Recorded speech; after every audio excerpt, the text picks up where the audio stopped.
In today's video, I will teach you how to set the right ROAS target in Google Ads. When I say right, I mean the one that actually maximizes your profit. I've seen businesses missing out on six-figure sums of profit annually because they didn't understand what I'm about to teach you in this video. If you're running e-commerce Google Ads, then getting your ROAS target correct is the single most powerful thing you can do to maximize your returns. So join me today as I teach you how to actually get this right. This video actually came about because a friend asked me these questions.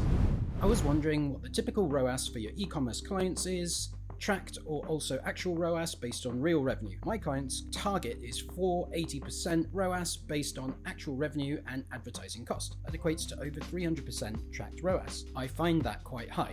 So basically, the questions he is explicitly asking me are the questions many people ask me, which are, is, and then insert ROAS target here, too high? Is my target too high? What's the typical ROAS for other e-commerce advertisers? But reading between the lines, I know there's a different, more important question behind these questions, and that is this. What is the right ROAS target? How do I figure that out? I answered my friend right away, and after I did so, I realized that because so many people ask me this, I should really just record a video so I can help as many people as I can. Okay, so the first part of my answer is that actually, hitting whatever ROAS target you want in Google Ads is easy. Do you want 300%, 500%, 1000%? It's easy in Google Ads. Google Ads is not like Facebook ads or other ad platforms where ROAS targets can be hard to achieve. In Google Ads, with some basic knowledge and training, I assure you that pretty much any ROAS target you want to hit is pretty easy to hit. But the rub here, of course,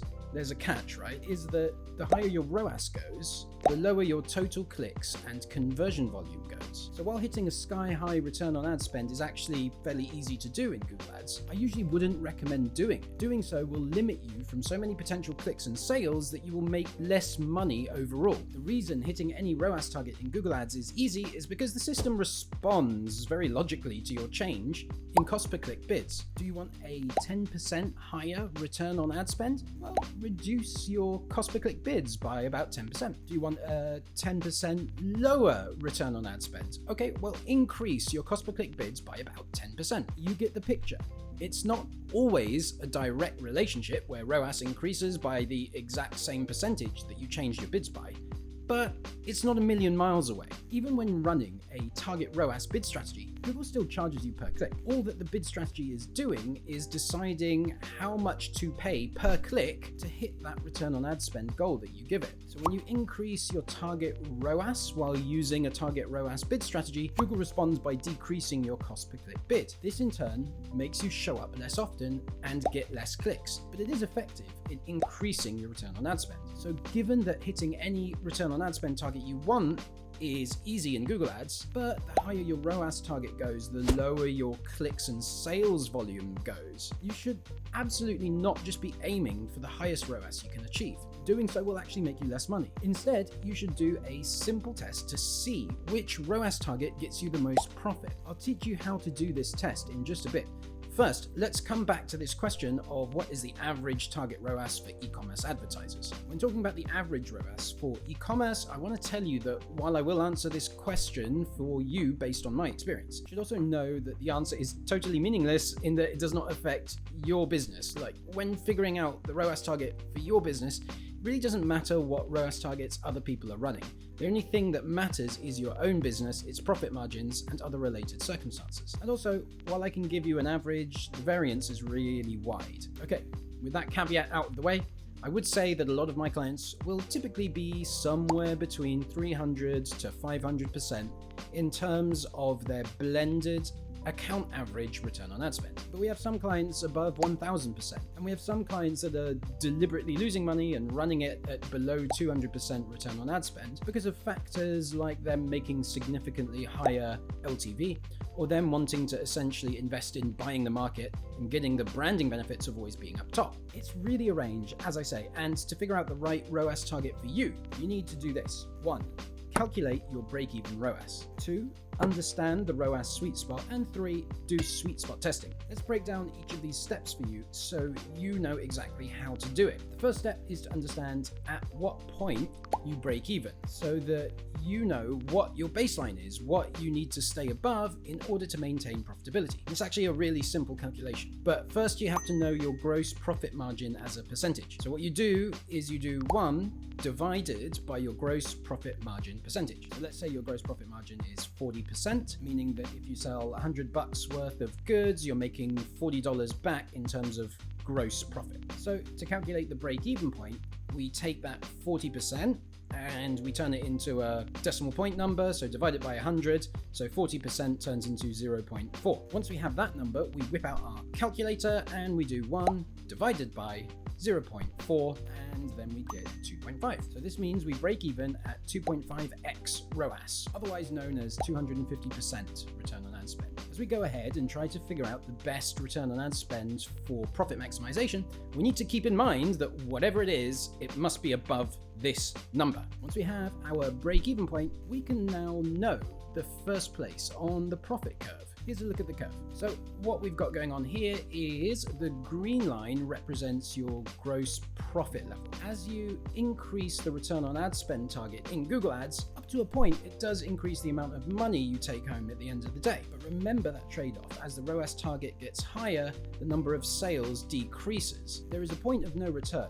Past this point, and the decrease in sales number starts to outweigh the higher return on ad spend you're getting, and your gross profit starts to decrease. So when you map it out, you get something like the green curve. The blue point, the break-even return on ad spend, that's what we just calculated in the previous step.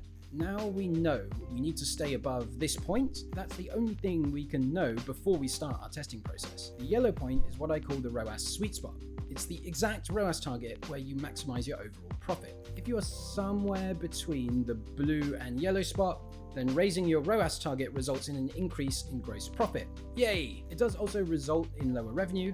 As I said, increasing ROAS targets always reduces your sales volume and revenue because of the lower cost per click bits. But it's okay to make a bit less revenue for most of us. Most of us probably want to be maximizing our profit at the end of the day. But be careful, once you go past the yellow point, you are going to start seeing gross profit come back down. You never, ever, in any circumstance, want to be past the yellow point. There is absolutely no benefit to this. If you are at somewhere like that pink point, then you are making less revenue and less profit than you could if you lowered your ROAS target. This is why I say, while you can achieve any ROAS you want in Google Ads, you do not want to choose to achieve a ROAS that is too high.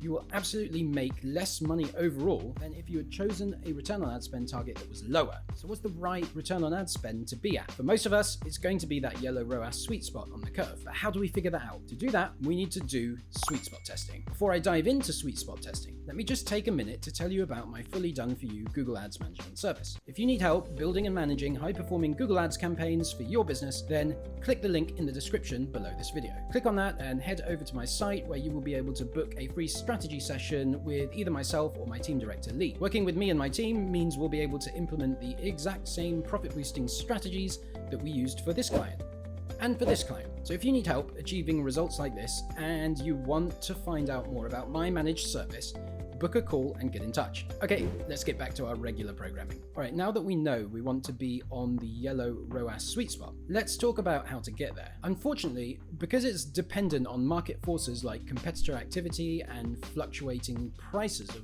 Google Ads, there's no way of calculating where the sweet spot is for you ahead of time. Instead, what you need to do is test a few different ROAS targets over a period of months or quarters. Write down the results, then from there, figure out where the sweet spot is for you. Don't try and do this over days or weeks. It's got to be minimum 1 month and ideally 2 or 3 months in between changing your overall target. Let's look at some made up example numbers so you can see what I mean. So in this example, let's say we spent 2 months running each of these ROAS targets. As you can see, as the ROAS target goes up, the revenue comes down as our cost per click bids decrease, causing us to get less clicks and sales overall. Now look at the gross profit column. It goes up as our ROAS goes up until it hits a peak at 400% ROAS where it gets a gross profit of $60. But when we increase our ROAS target again, gross profit starts to decrease. This is bad news. At that point, we've gone past the sweet spot and revenue and profit are both declining. So in this example, the sweet spot is around 400%. If we wanted to, we could continue testing and maybe try 450% or a 350% ROAS target. This may result in slightly higher profit. However, business is also a busy place to be and we might not have time to test further, so locking in our target at 400% might be the best course of action here so that we can then go on and focus on other areas of the account and business. If you have never done this type of testing, if you are just running with whatever ROAS target you thought was a good one in Google Ads, then I highly recommend you plan out a test like this one over the course of the next, say, 6 months. It takes a while to do, but it's relatively easy to run the test, and at the end of it, you could be making more profit from Google Ads every single month. That's going to add up even more over the course of a year plus. I recently audited a Google Ads account that makes $1 million per month in revenue from Google Ads. ROAS sweet spot testing was one of the many things I recommended they do. I've actually publicly shared that audit, which you can see in this video up here. If you want to see more of my profit boosting strategies for Google Ads, then check out that video. The stuff I recommended in that audit is stuff that you can use in your business and get a profit boost too.